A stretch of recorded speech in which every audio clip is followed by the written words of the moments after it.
Mani sauc Sanita, un šis būs mans vlogs par to, kā man veicas rokdarbos. Gribu teikt, ka es esmu rokdarbniece, jo man patīk dažādi veidi rokdarbi, bet galvenokārt pašlaik es tamborēju un adu. Esmu izmēģinājusi diezgan daudz ko, bet tai pašā laikā saprotu arī to, ka vēl ir ļoti daudz lietas, kuras es neesmu pamēģinājusi. Šajā pirmajā epizodē es vēlos pastāstīt par to, kā es sāku adīt un kā man ar to veicas šodien. Tas, ka es adu, nav nekāds baigais brīnums, jo adīja mana vecmāmiņa, adīja arī mana māma tad, kad es augu. Un līdz ar to man pašai radās par to interese, un man šķiet, ka aptuveni 6 gadu vecumā es mammai palūdzu, lai viņa man iemāca adīt. Vēl joprojām atceros, ar kādām adatām es toreiz sāku adīt, un arī atceros, ka dzija bija sarkanā krāsā, diezgan smalka, ar tādiem nedaudz krāsainiem matiņiem. Man pat šķiet, ka šis paraudziņš ir saglabājies. Ļoti daudz manis adītie paraudziņi no bērnības ir saglabājušies, tie stāv pie manas mammas mājās. Un tas, kā es adīju bērnībā, bija, es paņēmu slaveno adījumu rakstu grāmatu, kas ir dzeltenā krāsā un jūk ārā principā visiem. Un es izvēlējos kādu rakstu, un tad es mēģināju šo te rakstu izadīt. Tāpēc man ir tāds maisiņš ar maziem paraudziņiem, kas ir tieši šie te izadītie raksti dažādie. Atgriežoties pie manas vecmāmiņas, tās ir tāds, ka viņa strādāja Jelgavā daļradē. Viņai bija noteikts skaits džemperu, cik viņai vajadzēja uzadīt, un tad, kad viņa audzināja savus bērnus, tad viņa paralēli arī adīja. Viņa ir stāstījusi par to, kā viņa ir adījusi lielos vīriešu džemperus. Un es atceros arī džemperus, kurus viņai ir adījusi mūsu ģimenes vīriešiem. Tie bija tādi ļoti smagi, bet noteikti ļoti silti ziemās. Šo džemperus viņa adīja saliekot vairākus pavadienus kopā, tie bija tādi raibi. Bieži viņa tajos arī izmantoja pīnes, un šādus džemperus adīja arī mana mamma. Bet pie adītiem džemperiem tiku arī es, mazāk brālis, un arī atceros to, ka manai mammai ļoti patika rakstaini džemperi. Viņai ir ļoti liela adījumu žurnālu kolekcija,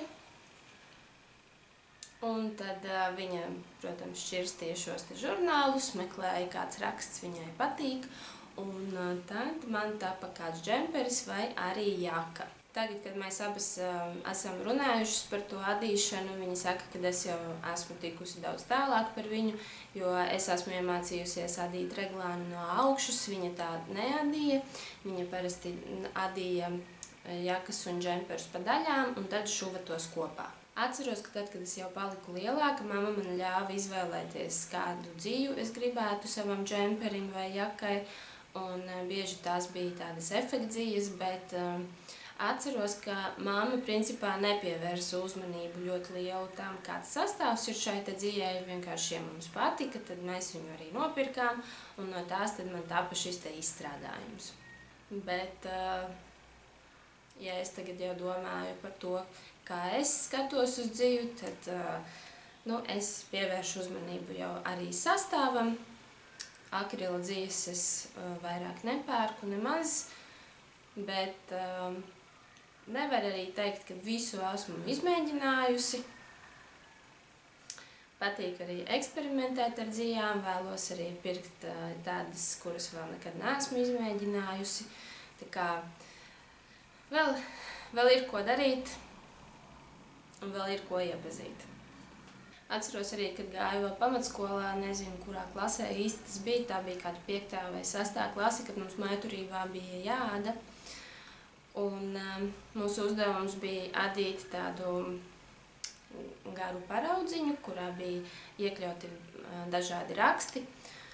Un Bija pat tāds brīdis, ka skolotāji neticēja, kad es to esmu uzadījusi, ka es tiešām protu adīt pīni un tādas lietas, bet reāli man tas nebija galīgi nekas svešs, un stundas laikā es viņai varēju parādīt, ka tiešām jā, es protu šo te pīni uzadīt, un manā vietā neviens šo te paraudziņu nav adījis.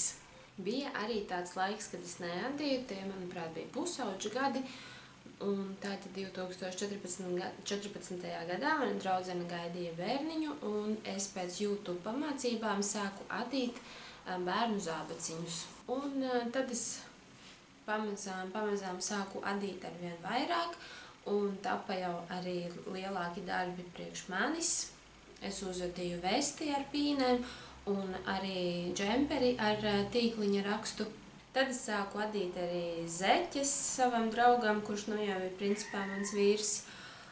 Un tā lieta aizgāja. Pamazām arvien lielāki darbi, arvien jauna informācija, arvien vairāk zināšanas.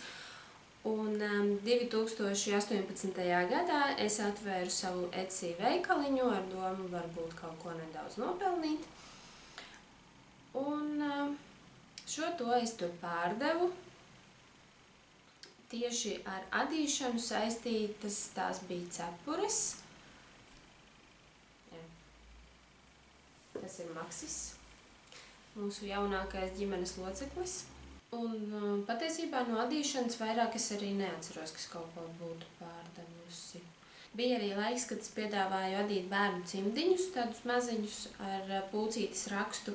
Un acu vietā es iešu pērlītes, bet principā es nevaru teikt, ka mani adījumi tirgū ļoti aizgāja, un tagad es vispār īsti ar to negribu nodarboties, jo es uzskatu, ka roku darbs netiek tā īsti novērtēts, un vai tiešām tas atmaksājās, īpaši uz lieliem darbiem. Es domāju, ka pa lielam ne. Tāpēc es adu priekš sevis, priekš savas ģimenes, un tad es sāku veidot arī dažus adīšanas aprakstus. Mans pirmais adīšanas apraksts iznāca 2022. gadā. Es tajā brīdī biju bērnu kopšanas atvaļinājumā, man bija piedzimusi meita. Patiesībā pirmo aprakstu es sāku rakstīt tad, kad es biju stāvoklī, bet tas apraksts nav iznācis, viņš arī neiznāks noteikti, bija plānā sieviešu zeķu apraksts, bet tā vietā mans pirmais adīšanas apraksts bija bērnu zeķīšu apraksts, to var atrast manā Instagram profilā Little Princess Socks, un pēc tam es arī iztulkoju šo te aprakstu angļu valodā, un tas ir pieejams arī manā Ravelry veikalā. Nākošais mans adīšanas apraksts bija sieviešu zeķes Ice Flower Socks. Es esmu iesākusi arī tulkošanu angļu valodā, vēlāk tas būs pieejams manā Ravelry veikalā, bet pašlaik tas ir pieejams tikai latviešu valodā. Pagājušo gadu man iznāca arī 2 video pamācības adīšanā ar pirkstiem, kad es adīju no Alizé Puffy un Alizé Puffy Fine, vai arī tomēr ne, tikai no Alizé Puffy Fine es adīju gan bērnu sēdziņu, gan arī spilvena pārvalku. Tā gluži nav tāda klasiskā adīšana, bet tomēr tas arī skaitās kā adīšanas veids. Un vēl pagājušo gadu 2023. gadā man iznāca adīšanas apraksts pēdiņām. Tas bija mans tāds sapnis ilgu laiku. Man ļoti gribējās pamēģināt uzadīt šādas te pēdiņas. Viņām ir interesants arī papēdis. Un ada tās sākot no purngala, medžu klūpu tehnikā un pēc tam arī turp un atpakaļ. Tā kā, jā, arī to var atrast manā Instagram profilā, ja ir interese paskatieties. Un pēdiņas tiešām izskatās skaisti, un, manuprāt, ir vērts pamēģināt tādus uzadīt. Principā no Maksas adīšanas aprakstiem tas ir arī viss. Dažas adīšanas pamācības ir atrodamas manā YouTube kanālā. Tagad varbūt tā uzreiz nepateikšu gluži visu, bet tas, ko es atceros, ir parādīti 2 veidi, kā adīt zeķes uz apaļadatām. Viens ir veids no augšas uz leju, kad ada zeķes, un tām ir tas klasiskais papēdis ar kvadrātiņu izmantots, un otrs veids, ko es ievietoju pavisam nesen mājā, tas bija arī Magic Loop tehnikā, bet es rādu, kā adīt zeķes no purngala uz augšu. Un šīm zeķēm ir bumeranga papēdis. Nedaudz pastāstīšu, kā tad es nonācu vispār līdz aprakstu veidošanai. Nepateikšu, kurā brīdī gan tas bija, bet es pamazām sāku adīt no aprakstiem. Sākumā tās bija krievu adītājas, kurām es sāku sekot un redzēju, kad ir tādi adīšanas apraksti, mani ieinteresēja. Viņām bija ļoti daudz dažādi interesanti modeļi, un es piedalījos arī dažādos maratonos un arī kopadīšanās, un tādā veidā es iepazinu adīšanas aprakstus. Vēlāk es sāku arī meklēt aprakstus Drops mājaslapā. Un man nav problēmas adīt arī no angļu valodas aprakstiem, es tos saprotu, man tīri labi patīk. Kaut gan, ja salīdzina šos te divus aprakstu veidus, tad krievu adītājām tie ir daudz izvērstāki, bet Drops Design mājaslapā tie ir tādi kodolīgāki, īsāki. Bet principā, cik es esmu adījusi, man viss ir sanācis.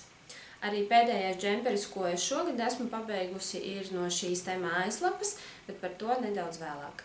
Manuprāt, īsumā tas ir arī viss par to manu adīšanas ceļu, kā man ir gājis līdz šim. Varbūt es kaut ko aizmirsu pateikt, es neuzrakstīju sev plānu, bet varbūt, ka vajadzēja. Bet, ja es kaut ko atcerēšos, tad pastāstīšu jums nākamajos savos vlogos. Runājot par aprakstiem, es īsti nezinu, vai es šogad kādu aprakstu izveidošu. Man pašlaik tam nav īsti tādas iedvesmas. Man gan būs iznākuši vairāki tamborēšanas apraksti. Manuprāt, tamborēšanas aprakstus uzrakstīt ir vieglāk, ja mēs runājam par rotaļlietām. Bet adīšanas aprakstus es īsti nezinu, vai es kādu šogad uzrakstīšu.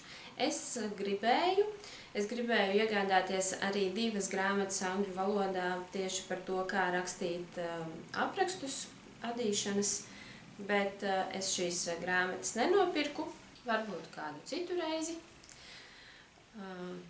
Tagad naudu gribu ieguldīt kaut kur citur. Savā citā rokdarbu hobijā, kas ir šūšana, bet es domāju, ka pienāks laiks, kad es arī tās grāmatas nopirkšu. Nu, tad ķeramies klāt pie šogad pabeigtajiem darbiņiem. Tad tagad es jums parādīšu, ko es esmu uzadījusi šī gada laikā. Pirmais, ar ko es iesāku šo gadu, bija Fearless džemperis. Man ir šī te adīta prieks dienas grāmata vai plānotājs, un esmu tur veikusi dažas piezīmes par to, kā tad man ir veicies ar šiem te maniem adījumiem.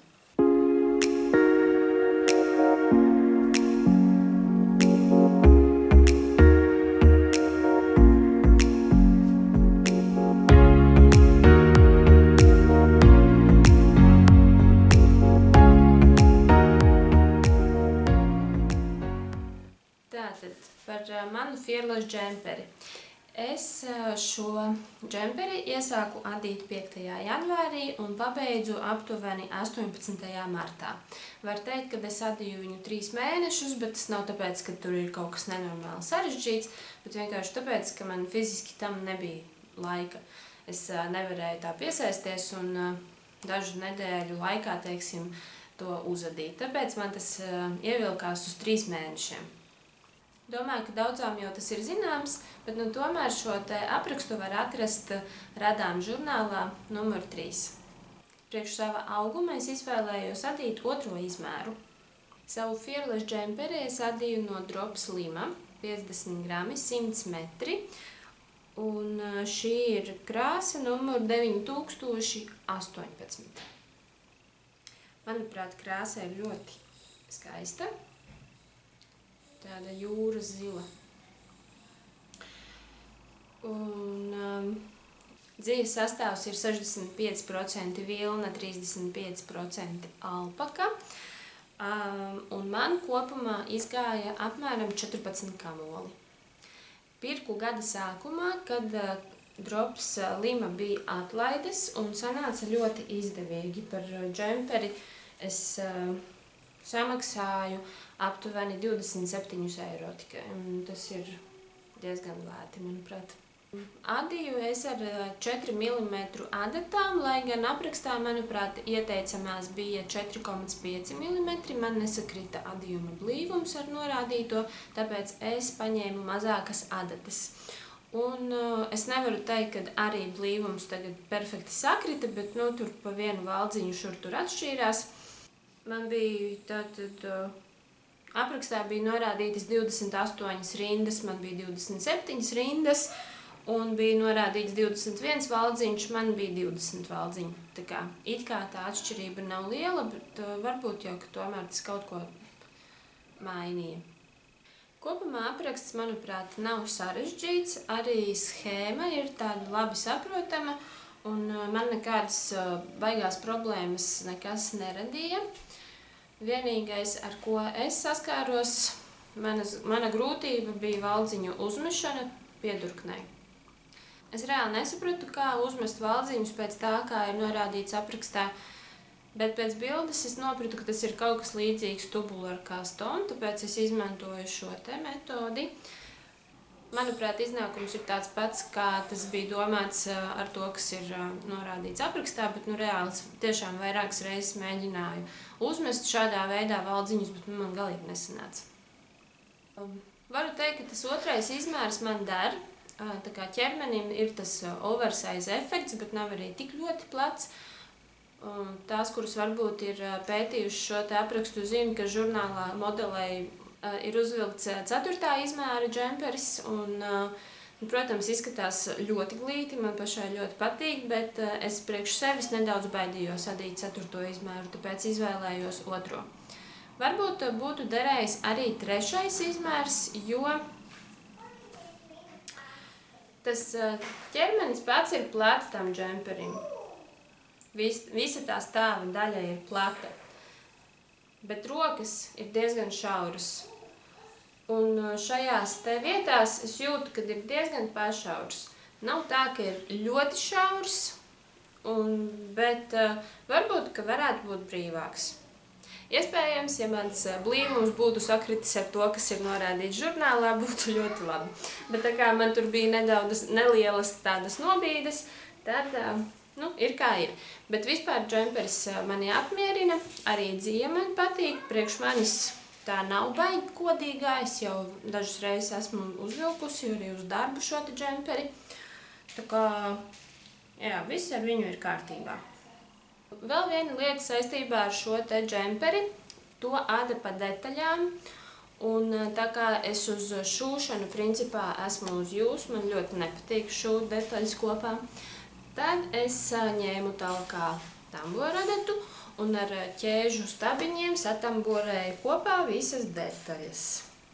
Un tad, kad satamborēju, izskatās lūk šādi te. Šeit ir tā rokas vīla, parādīšu arī.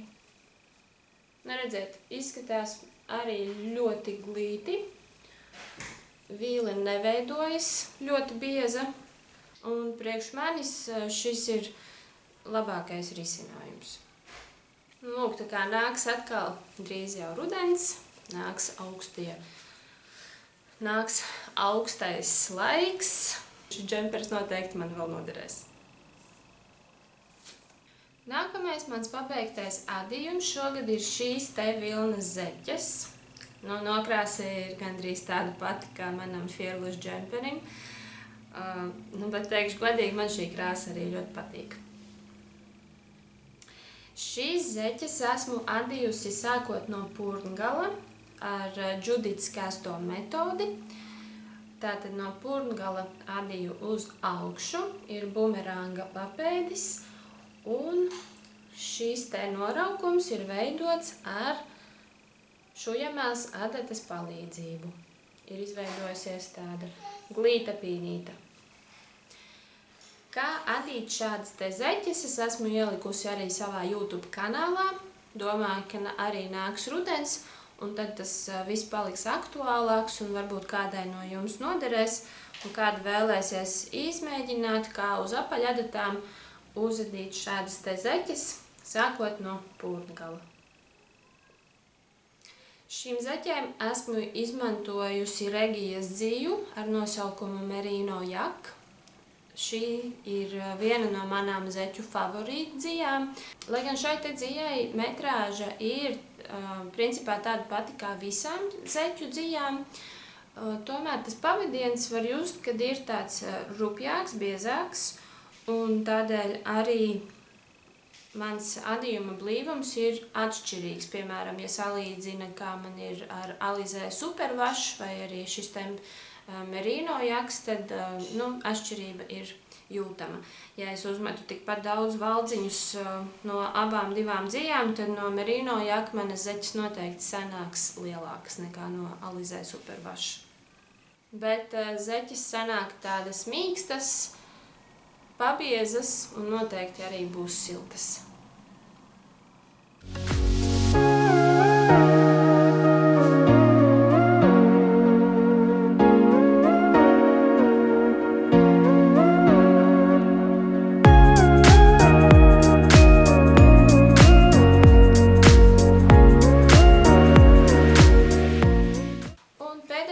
Pašlaik pabeigtais adījums ir džemperis ar nosaukumu Copper Rose. Tas ir apraksts no Drops Design. Latviski tulkojot nosaukums ir Vara roze. Tad, kad es adu no Drops Design mājaslapas, uz savu augumu es izvēlos izmēru S.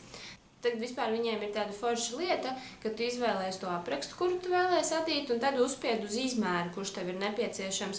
Un tad automātiski dators apvelk tos valdziņus, uz kuriem tev ir jāskatās. Agrāk, kad es izprintēju, tad kaut kādā veidā iezīmēju tos skaitļus, uz kuriem man ir jāskatās, bet tagad to reāli izdara dators. Baigi forši, man patīk. Iesāku adīt šo te džemperi 20. maijā un pabeidzu adīt 3. jūlijā. Dzija ir Drops Safran, 100% kokvilna, 50 grami, 160 metri. Priekš šī te džempera man izgāja 4,5 kamoli, var teikt, lai gan aprakstā bija norādīts, ka būs nepieciešami 6 kamoli. Iespējams, tas ir tāpēc, ka norādīta kaut kāda rezerve, ja vēlas garās rokas, es netaisīju garās rokas. Tik un tā es domāju, ka man 6 kamoli noteikti neizietu arī tad, ja es taisītu garās rokas. Šoreiz es nezinu, kāpēc man tik daudz palika pāri, pusotrs kamolis, parasti tik daudz nepaliek pāri. Par 6 kamoliem es samaksāju 9 eiro, un arī tas principā ir ļoti lēti, un džemperis man ļoti patīk. Es biju adījusi gadus atpakaļ no šīs te dzijas arī vienu citu džemperi. Tāpat izmantoju Drops aprakstu.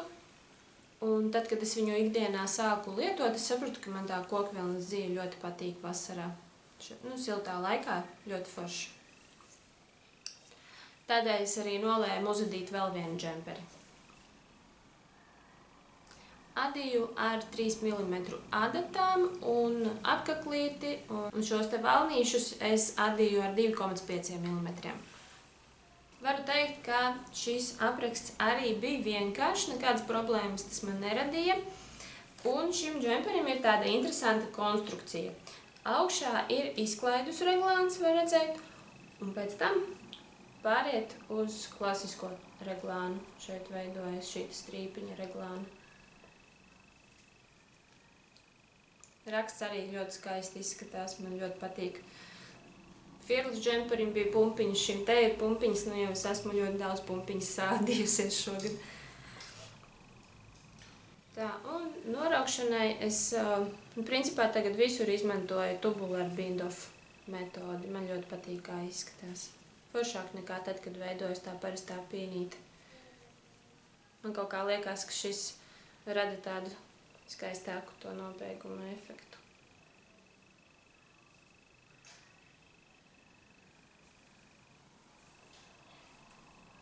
Un tad tagad īsumā par to, kas man ir ieplānots uz turpmāko.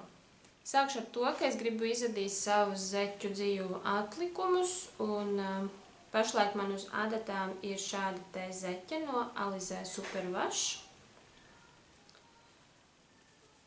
Ir šis te rievotais raksts un franču papēdis, te gan īsti neko nevar saprast, jo dzīve ir ļoti raiba. Nu jā, pagaidām izskatās šādi. Pirms bloķēšanas man liekas, ka viņa ir tāda ļoti dīvaina. Bet, cik nu es esmu piemērījusi, tad viņam uz kājas izskatās labi. Šai te zeķei man ir palicis uzadīt tikai purgalu, un tad varēšu ķerties klāt arī otrai zeķei. Tad vēl man ir nopirkta jauna zeķu dzija, šāda te. Skatos, ka tā ir ražota Lietuvā, arī 75% vilna un 25% poliamīds. Man ļoti iepatikās tā krāsa, tāda interesanta. Tāpēc es arī nopirku. Nav jau tā, ka man zeķu dzijas trūks, bet, jānopērk kaut kas bija. Tā, nākamais mans projekts, kuru es gribētu iesākt pēc šīm te raibajām zeķēm, ir Lanta Bag. Man ļoti iepatikās šis te raksts, un soma vispār izskatās tāda skaista un piemērota vasarai. Esmu jau nopirkusi dropu dziju, Bomulin, 50 grami, 85 metri, 53% šeit ir kokvilna un 47% lins. Šī ir krāsa numur 11. Cerams, ka viss izdosies ļoti labi. Jā, linku uz šo te aprakstu es atstāšu tā kastītē apakšā. Šķiet, tas bija pavasaris, kad es laimēju no Margaritas Grīsles aprakstu džemperim Liona. Arī par šo te es neesmu aizmirsusi un es gribu viņu uzadīt.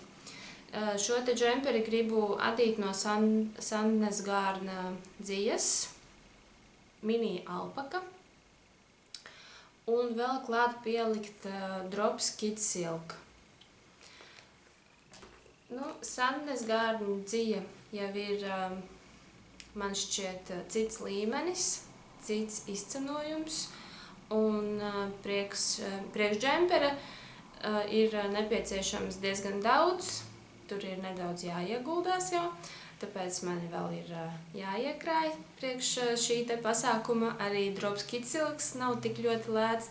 Saliekot kopā abas šīs te dzīves naudas izteiksmē, tur diezgan salacās, tāpēc es vēl nedaudz piekrāšu, un gan jau kaut kad man tas izdosies, jo man tiešām kaut kā gribās izmēģināt Sandnes Gārna dziju. Nekad neesmu no tās adījusi. Pārsvarā adu no drops. Un, principā, tāds pats stāsts ir par jaku no Radām žurnāla 2. numura, arī Margaritas Grīsles apraksts.